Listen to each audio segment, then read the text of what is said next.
많은 투자자가 장기 투자와 단타를 서로 반대되는 방식처럼 생각을 하는데요.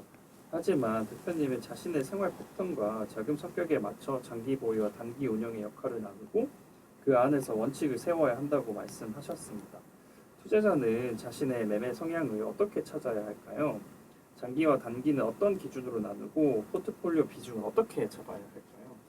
매매 성향을 찾을 때 가장 먼저 봐야 되는 것은 자신의 환경과 조건이거든요. 내가 장중에 PC 앞에 앉아 있을 수 있는지, 그리고 실시간 뉴스와 수급을 확인할 수 있는지, 매수한 다음에 1, 2분 안에 손절과 익절을 판단해서 실행할 수 있는지 스스로 질문하고 판단해 보셔야 됩니다. 직장인이 업무 중에 스마트폰으로 잠깐 확인하면서 전업 투자자들처럼 단타를 하는 것은 사실상 불리하죠. 단기 투자자는 짧은 기간의 재료와 수급 그리고 가격 움직임을 이용하는 매매거든요. 대응 속도가 상당히 중요하고요. 처음 세운 손절과 익절을 바로 실행하셔야 됩니다. 반면 장기 투자자 같은 경우에 기업의 실적이라든지 또는 산업의 성장, 큰 추세를 보고 시간을 견디는 그런 투자거든요. 다만 손실이 난 종목을 오래 들고 있다고 장기 투자가 되는 것은 절대 아니죠. 처음부터 장기 보유할 근거가 있는지, 그 근거가 유지가 되는지를 계속 확인하실 필요가 있습니다. 장기 투자자하고 단타 비중은 개인마다 사실은 좀 달라야 되거든요. 일반 개인 투자자분들에게 장기 보유 자산은 한 60% 정도, 그리고 단기 운용 자산은 한 40% 정도를 기본 구조로 제시를 하고 있습니다. %는 실적과 모멘텀이 확실한 우량주라든지 또는 주도 산업에 배치를 해서 계좌의 중심을 잡으실 필요가 있을 것 같고요. 나머지 40%는 조건 검색식이라든지 아니면 스윙주 또는 역발상 매매처럼 시장의 흐름에 맞춘 단기 기회를 활용하실 필요가 있다는 거죠. 단기 매매에서 실수가 나더라도 중심 자산이 버텨주고 장기 종목이 쉬어갈 때는 단기 자금으로 추가 수익을 누릴 수 있습니다. 은퇴자처럼 자금 보존이 정말 중요한 사람은요, 장기하고 현금 비중을 더 높이셔야 됩니다. 경험과 대응 환경이 충분한 전업 투자자는 단기 비중을 당연히 늘릴 수 있겠죠. 내가 편안하게 실행할 수 있고 본업과 생활을 무너뜨리지 않으면서 계속 반복할 수 있는 방식을 찾는 게 가장 중요하다라고 말씀드립니다. 좋은 종목을 골라도 수익이 내 것이 되지 않는 경우가 많은데요. 수익이 나면 더 갈 것 같아 팔지 못하고 손실이 나면 본전 생각을 끊지 못해 결국 계좌 전체가 흔들리게 되는데요. 대표님은 종목을 고르는 것만큼 비중, 익절, 손절, 현금 관리가 중요하다고 말씀하십니다. 실제 매수 전에 정해두어야 할 원칙은 무엇이 있고 욕심과 공포가 올라오는 순간에도 원칙을 지키기 위한 대표님만의 방법이 있으신가요? 매수 전에 반드시 정해야 될 원칙은 딱 3가지가 있는 것 같아요. 첫 번째 원칙은 비중입니다. 무엇을 사느냐보다 내 투자 원금의 얼마만큼의 비중으로 들어가느냐를 먼저 정해야 되는데요. 아무리 확신이 드는 종목이라도 전 재산을 한 번에 넣지는 않습니다. 종목별 최대 비중을 정하고 그 안에서도 매수를 여러 번 나눠서 들어가니까요. 정확한 바닥을 한 번에 맞추겠다라고 하는 생각 자체가 사실은 욕심입니다. 내가 산 뒤에 한 번 더 흔들려도 대응할 현금과 마음의 여유가 남아 있어야 정말 좋은 매수다라고 말씀드리고요. 두 번째는 익절과 손절 기준입니다. 위로는 어디에서 수익을 챙길지, 아래로는 어떤 조건이 깨지면 매도하고 나올지를 정해야 된다는 거죠. 단기 매매라고 하면 예를 들면 5%에서 10% 정도의 수익 구간에 물량을 나눠서 매도하고 마이너스 5%나 또는 주요한 이동평균선이 이탈된다라고 하면 자신만의 손절 라인을 정할 수 있어야 된다라고 말씀드립니다. 수치는 사실 매매법마다 다르지만 기준은 반드시 사전에 있어야 되고요. 손절 또한 다음 기회를 위한 전략적인 후퇴라고 보고 있습니다. 세 번째는 현금 비중입니다. 시장이 아무리 좋아 보여도 계좌의 약 한 20% 내외는 현금으로 남겨두는 걸 권합니다. 현금이 없으면 급락장에서 좋은 종목이 헐값에 나와도 아무것도 할 수 없고요. 현금이 놀고 있는 돈이 아니라 다음 기회를 대비하는 또 하나의 투자 종목이다라고 말씀드립니다. 욕심과 공포를 이기는 방법은 감정에 일일이 대응하지 않는 건데요. 매수할 때 가격, 비중, 목표 손절 기준을 정해두는 것 굉장히 중요합니다. 예약 주문과 분할 주문을 사용하기도 하는데 미리 세운 계획을 시스템이 대신 실행하게 만드는 거죠. 원칙은 머릿속에 있으면 감정에 휘둘리지 않고 내 계좌를 지킬 수 있다라고 말씀드립니다. 성공적인 주식 투자를 위해서는 막연한 감이나 그럴듯한 해석이 아니라 누구나 같은 조건에서 같은 판단을 할 수 있는 1 더하기 1은 2의 수학 공식 같은 기준이 있어야 한다고 강조하셨는데요.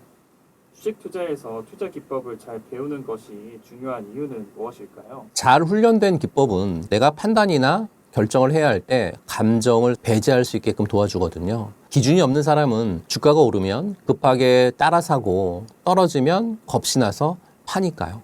반면에 매수 조건과 매도 조건이 정해져 있으면 좋아 보인다 또는 불안하다가 아니라 거래량이 붙었는지 또는 추세가 전환이 됐는지 지지선을 지키는지를 확인하죠.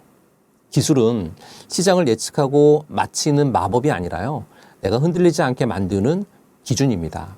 잘 훈련된 기법은 같은 실수를 검증하고 고칠 수 있게 하거든요.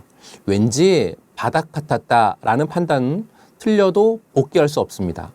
그러나 1년선을 돌파했는지 그리고 거래량이 이전보다 늘었는지 이평선이 역배열에서 정배열로 전환되는지처럼 조건이 분명하면 매매가 끝난 뒤에 무엇을 지켰고 무엇을 놓쳤는지를 확인할 수 있습니다. 같은 조건을 반복해 기록해야 나에게 맞는 승률과 손익비도 알 수 있습니다. 마지막으로 잘 훈련된 기법은 뉴스하고 소문보다 한 발 먼저 움직일 수 있게 하거든요. 개인 투자자가 포털이라든지 커뮤니티에서 뉴스를 봤을 때는 이미 시장에 많은 사람이 알고 있을 가능성이 크거든요. 하지만 돈이 들어오고 빠져나간 흔적은 차트하고 주가 흐름에 먼저 나타나죠. 기술적 분석이 필요합니다. 다만 기법이 성공 투자의 전부는 아닙니다. 제 투자 공식에서 기법은 20%거든요. 그 나머지는 자기 환경에 맞는 매매 스타일과 투자 원칙, 그리고 투자 심리가 중요하다라고 늘 강조하고 있습니다. 좋은 기법은 복잡한 공식이 아니라 누가 보더라도 같은 조건에서 같은 행동을 할 수 있고 내가 계속 반복할 수 있는 방법이다라고 말씀드립니다. 흔히 쌀 때 사고 비쌀 때 팔라고 말을 하는데 결코 말처럼 쉽지 않은데요. 이번 책에는 조건 검색식, 랭코 차트, 파라볼릭, 바나나 기법, 역발상 매매까지 대표님만의 수익을 만든 핵심 기법 5가지를 담겨 있습니다. 초보 투자자가 이 5가지 기법을 잘 활용하려면 어떻게 해야 할까요? 제 책에는 상승장이든 하락장이든 적용 가능한 주식 투자에서 가장 핵심 기법이라고 생각하는 5가지가 담겨 있는데요. 조건 검색 매매법, 랭코 차트, 파라볼릭, 바나나 기법, 역발상 매매인데요. 이 5가지 기법은 목적이나 접근 방법이 각기 좀 다릅니다. 먼저 조건 검색식은 장중에 돈이 빠르게 들어오는 단기 매매 후보를 걸러내는 도구입니다. 랭코 차트하고 파라볼릭은 상승과 하락의 추세가 시작이 되고 끝나는 지점을 확인하는 데 굉장히 도움이 되고요. 바나나 기법은 크게 하락한 종목이 1년선과 거래량을 바탕으로 해서 턴어라운드하는 구간을 찾아내는 방법이고요. 역발상 매매는 고점 대비 급락해서 공포 물량이 쏟아지는 구간을 짧은 반등의 기회로 활용하는 그런 방법이죠. 자신의 장기 또는 단기 투자 비중에 맞는 기법부터 하나씩 충분히 반복해 보시고요. 어떤 장세와 종목에서 효과적인지를 반드시 익히셔야 됩니다. 기법의 목적을 정확히 이해하고 정해둔 원칙대로 적용을 할 때 시장의 방향을 맞추지 못하더라도 손실을 통제하고 수익의 기회를 만들어 나갈 수 있습니다. 앞에서 말씀드렸듯 장기 투자하고 단기 매매를 6대4 비율로 운용하는 것을 제안드리는데요. 자신의 시간과 자금 그리고 투자 성향에 맞춰 비중을 정한 뒤에 그 목적에 맞는 기법을 선택하시면 가장 좋은 선택이 될 것 같습니다. 장기 흐름과 매수 시점은 랭코 차트라든지 파라볼릭 또는 바나나 기법으로 확인하시고요. 단기 투자 자금은 조건 검색식이라든지 또는 역발상 매매에 활용을 하시면 가장 좋겠다라고 말씀드리고요. 다만 단기 매매로 산 종목이 떨어졌다고 장기 투자로 바꾸거나 짧은 반등을 노린 종목을 본전이 올 때까지 버티는 식으로 기법의 목적을 바꿔서는 절대 안 됩니다. 각 기법의 목적을 정확하게 이해하시고 정해둔 원칙대로 적용을 할 때 손실을 통제하고요. 수익의 기회를 만들어 나갈 수 있다라고 말씀드립니다. 최근 반도체, 로봇 등 몇몇 테마로 투자금이 쏠리면서 실제로 삼성전자, SK 하이닉스 등 상위 종목 비중이 코스피 시가총액의 60%를 넘었다는 통계도 나왔습니다. 이렇게 소수 종목 테마로 쏠림이 심한 장세에서 개인 투자자는 집중과 분산 사이에 어떤 균형을 잡아야 할까요? 이번 조정은 쏠림의 위험을 아주 분명하게 보여줬습니다. 그러니까 삼성전자하고 SK하이닉스가 지수를 끌어올릴 때는 두 종목을 많이 가진 계좌가 시장을 이겼습니다. 하지만 수급이 한꺼번에 빠지자 지수와 계좌가 동시에 크게 흔들렸죠. 종목을 여러 개 가지고 있어도 모두 반도체나 또는 AI라고 하는 같은 이유로 움직인다라고 하면 그건 진짜 분산이 아니죠. 그렇다고 조정이 왔다고 주도주를 모두 팔고 아무 종목이나 나누어 담는 것도 사실은 답은 아닙니다. 저는 백화점식 분산은 버리되 몰빵식 집중도 피해야 된다라고 말씀드립니다. 실적과 모멘텀, 수급이 확인된 소수의 주력주에는 종목당 15%에서 20% 정도의 의미 있는 비중을 둘 수 있습니다. 다만 한 섹터의 합산 비중에는 상한선을 정하고요. 서로 다른 산업과 현금으로 위험 요인을 반드시 나누셔야 된다라고 말씀드립니다. 지금은 특히 가격에 따라 집중도를 좀 바꾸셔야 되는데요. 고점에서 급등할 때 비중을 계속 늘려가는 건 집중 투자가 아니라 추격 매수입니다. 조정장에서 실적이 유지가 되고 추세가 안정이 되는 종목을 분할로 모으시고요. 반등할 때는 과도했던 섹터 비중을 당연히 줄이셔야 됩니다. 이미 반도체 비중이 너무 높은 투자자분들이라고 하면 급락한 날 전부 팔기보다는 반등을 이용해서 비중을 정상화하는 편이 현실적이다라고 말씀드리고요. 앞으로 시장이 회복되더라도 이전처럼 두 종목만 지수를 끌어올리는 장보다는 반도체의 성장성을 바탕으로 해서 전력 인프라라든지 로봇, 조선, 방산 같은 실적이 따라오는 업종으로 수급이 넓어질 가능성을 함께 보실 필요가 있다라고 말씀드립니다. 집중은 검증된 근거의 비중을 싣는 거고요. 분산은 종목 수가 아니라 서로 다른 위험과 기회를 나누는 겁니다. 소수의 주력주, 섹터별 상한선, 에서 30% 정도의 현금이 현실적인 균형이다라고 말씀드립니다. 많은 개인 투자자와 소통하고 계신데요. 요즘 개인 투자자들의 가장 큰 고민은 무엇이었나요? 그 고민에 대한 답을 첫 책으로 정리해야겠다고 결심하신 이유는 무엇인가요? 요즘 개인 투자자분들에게서 가장 많이 듣는 질문이요. 이렇게 빨리 빠질 줄 몰랐는데 지금 팔아야 됩니까? 아니면 기회를 보고 더 사야 됩니까? 라고 묻는 질문입니다. 불과 얼마 전까지만 해도 코스피가 사상 최고치를 새로 쓰면서 더 늦기 전에 들어가야 된다라고 하는 조급함이 컸잖아요. 고점 이후에 시장이 크게 조정을 받자 수익을 모두 반납한 분도 있고 뒤늦게 따라 샀다가 손실이 커진 분도 있습니다. 장세가 달라지면 고민의 표현도 사실은 달라지죠. 상승장에서는 지금이라도 사야 하나, 조정장에서는 다시 오를까, 특히 하락장에서는 어디까지 버텨야 되나에 대한 묻는 질문들이 가장 많죠.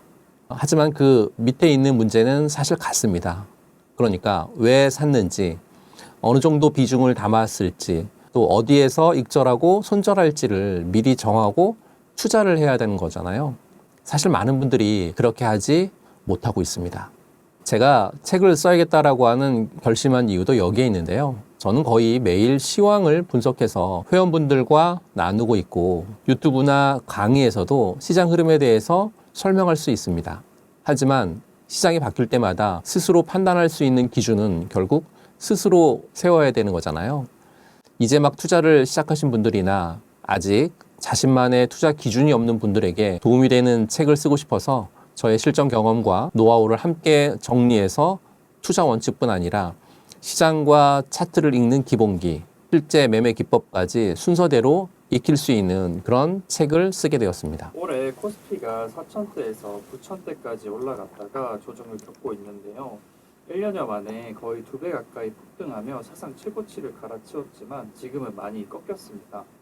지금 이 장세는 어떻게 보시고 이런 폭등장과 변동성을 현장에서 지켜보시는지 지금 이 장세는 어떻게 보시고 이런 폭등장과 변동성을 현장에서 지켜보시 소감이 궁금합니다. 코스피는 6월 고점에서 지금 현재 거의 30%가량 내려오면서 강한 조정을 겪었고요. 반도체 대형주가 하루에 큰 폭으로 오르내리면서 시장 전체의 변동성도 매우 커졌죠. 그렇다고 지난 상승이 전부 근거가 없는 거품이었다라고 보지는 않습니다. AI 데이터 센터 투자가 확대되면서 메모리 수요와 가격이 크게 올랐고요. 한국의 반도체 수출과 삼성전자 그리고 SK하이닉스의 실적도 사상 최고치를 쓰고 있습니다. 한국 시장의 체급이 달라질 수 있다라고 하는 기대에는 분명 산업적 근거가 있고요. 기대가 너무 빠르게 주가에 반영이 됐고 삼성전자하고 SK하이닉스의 수급이 지나치게 집중이 되면서 작은 우려에도 지수가 크게 흔들리는 그런 구조가 만들어졌죠.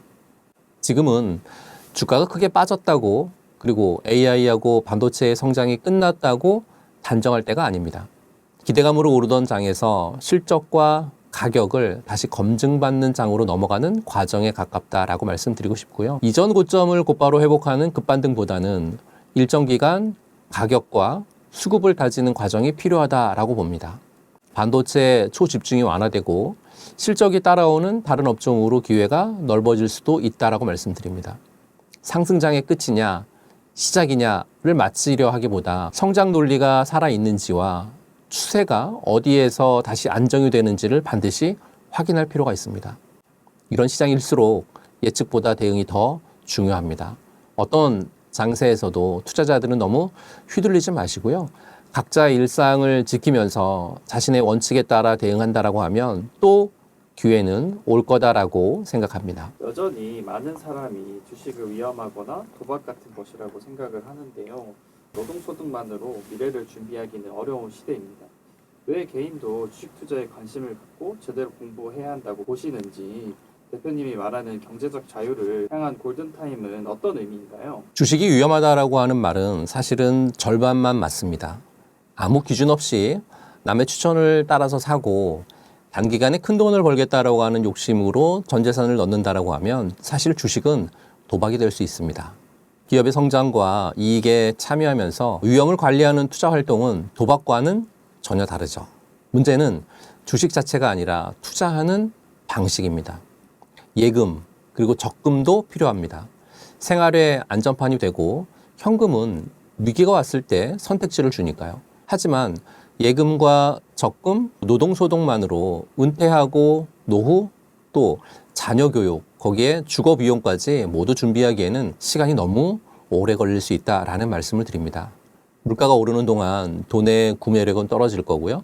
자산을 가진 사람과 노동소득만 가진 사람의 격차는 더 벌어질 수 있습니다. 그래서 벌어들인 돈의 일부를 성장하는 자산으로 옮기는 공부가 반드시 필요하죠. 제가 말하는 경제적 자유를 향한 골든타임은 한국 산업과 자본시장의 체급이 달라질 수 있는 지금의 변화를 개인 투자자도 자기 자산을 키우는 기회로 만들어야 된다라는 뜻입니다. 개인이 투자 경험을 쌓고 실력을 쌓기에 좋은 시기다라고 생각하죠. 한국 경제와 산업이 새로운 성장 국면으로 넘어가는 동안 투자 실력을 쌓고 그 성장의 흐름에 꾸준히 참여한다라고 하면 지금 주식 공부를 시작한 사람과 그렇지 않은 사람의 차이는 10년 뒤에 자산에서 분명하게 나타날 거다라고 말씀드립니다. 시장이 좋아지고 관심이 커진다고 해서 모두가 같은 결과를 얻는 것은 아닌 것 같은데요.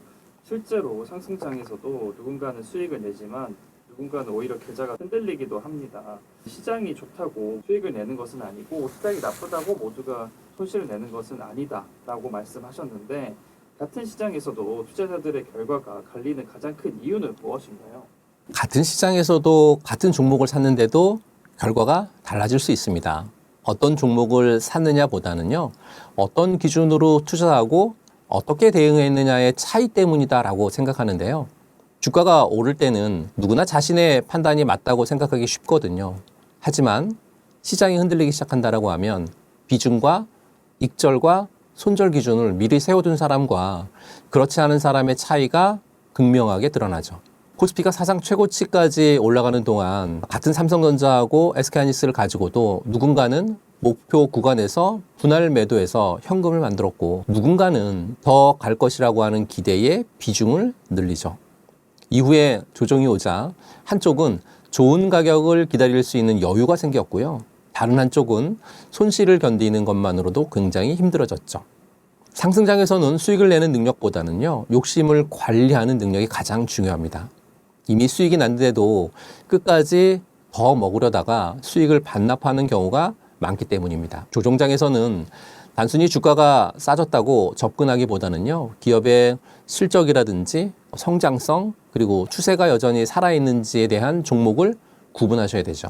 하락장에서는 본전 생각에 매달리기보다는 계좌 전체를 지키는 게 가장 먼저고요. 같은 시장이라도 투자 비중과 현금 관리, 그리고 익절과 손절 기준이 준비되어 있느냐에 따라서 조정은 누군가에게는 손실이 되고 누군가에게는 다음 수익을 준비하는 기회가 될 수 있습니다. 대표님 역시 처음부터 지금처럼 주식 투자를 잘 하셨던 것은 아니었다고 책에 쓰셨는데요. 주변의 추천과 시장의 분위기를 믿고 투자했다가 원금의 80%를 잃은 실패도 겪으셨다고요. 돌이켜보면 왜 그런 실패를 겪었던 것일까요? 실패 경험 이후 깨달은 것은 무엇이었나요? 저도 투자를 업으로 삼기 전에 막 주식을 시작했을 때는 지금처럼 기준도 없이 기술도 없이 덤볐죠. 그러니까 20년 전 친하게 지내던 선배가 바이오 종목 하나를 알려주면서요, 큰 돈을 벌 수 있는 작전주다 이렇게 얘기합니다. 실제로 처음 매수한 종목에서 수익이 났습니다. 그 뒤로는 선배에게 좋은 정보가 있고 그 말만 잘 들으면 쉽게 돈을 벌 수 있다라는 믿음을 갖게 됐죠. 선배가 좋다고 하는 종목마다 따라 들어갔고요. 나중에는 은행 대출까지 끌어다가 투자했습니다. 하지만 결국 제가 벌었던 돈뿐만 아니라 대출금까지 잃으면서 원금의 80%가 사라졌죠. 계좌가 깡통 직전까지 가고 나서야 정신이 들었습니다. 돌이켜보면 실패의 원인은 명확합니다. 내가 왜 샀는지를 모르면서 남의 말만 믿었다라고 하는 게 첫 번째고요. 두 번째는 투자의 원칙이 없이 한 번에 큰 돈을 넣었다라는 거고요. 세 번째는 정말 빨리 돈을 벌고 싶다라고 하는 욕심 때문에 위험을 보지 못했습니다. 준비되지 않은 사람이 우연히 한 번 수익을 내면 그 우연을 실력으로 착각하기 쉽습니다. 저도 그랬으니까요. 그때 깨달은 건 아주 단순합니다. 내 스스로 종목을 고르고 사고 팔 수 있는 기준이 없으면 누군가의 말에 끌려다닐 수밖에 없다. 이후에 저는 소문과 직감을 버리고요. 투자 공부를 했고요. 투자가 지금은 업이 됐죠. 지난 세월 동안 1+1이 2라고 하는 수학 공식처럼 정확한 결과를 내고 반복해서 적용할 수 있는 투자 기준을 만들려고 했습니다. 실패의 대가는 컸지만 지금 제가 원칙과 기술을 가장 먼저 강조하는 출발점이 됐으니까요. 요즘 코스피가 9천을 넘었다가 7천선까지 무너지면서 성장은 끝난 거 아니야? 공포와 이제부터가 진짜 시작이다 라는 낙관론이 동시에 쏟아지고 있습니다. 지금 신규로 진입을 고민하는 투자자 혹은 수익 중인데 더 들고 가야 할지 고민하는 투자자에게는 어떤 조언을 해주고 싶으신가요?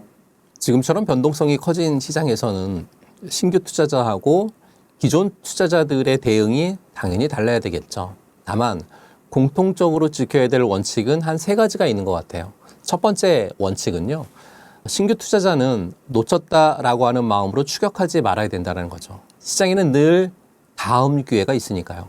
단기간에 급등한 종목을 한 번에 사기보다 조정과 횡보가 나오는지를 기다리고 들어가더라도 계획한 금액을 3번이나 4번 정도로 나눠서 접근해야 됩니다. 특히 레버리지를 쓰거나 전 재산을 한 종목에 넣어서는 절대 안 되고요. 지금 사야 할 이유보다는 내 판단이 틀렸을 때 어디서 나올지를 먼저 정하셔야 된다라고 말씀드리고요. 두 번째는요, 기존의 투자자는 수익을 숫자로 확인하는 과정이 좀 필요합니다. 많이 올랐다고 해서 전량을 한 번에 팔 필요도 없지만 최고점을 끝까지 마치겠다라고 하는 욕심도 버리셔야 됩니다. 목표 구간마다 일부를 분할 매도해서 원금과 수익을 챙기시고요. 남은 물량은 추세가 유지되는 동안 가져가시면 되겠죠. 일부 수익을 실현하면 시장이 흔들려도 마음이 훨씬 안정되고요. 남은 물량을 객관적으로 볼 수 있기 때문에 그렇습니다. 세 번째는 항상 추세와 수급을 보셔야 된다는 겁니다. 코스피가 8,000포인트냐 또는 코스피가 9,000포인트냐 보다는 외국인과 기관의 수급이 유지가 되는지, 주요한 이동평균선과 지지선이 지켜지는지, 기업의 실적과 산업의 모멘텀이 이어지는지가 가장 중요합니다. 낙관론과 공포론 중 하나를 믿는 것이 아니라 확인되는 데이터에 맞춰서 비중을 조절해야 되는 거죠. 정리해보면 신규 투자자분들에게 필요한 건 기다리는 능력이고 기존 투자자분들에게 필요한 건 수익을 지키는 능력입니다. 상승 추세가 살아있는 동안 너무 일찍 겁먹을 필요는 없지만 상승장이 영원할 것처럼 욕심을 내서도 안 된다라고 말씀드리고 싶습니다.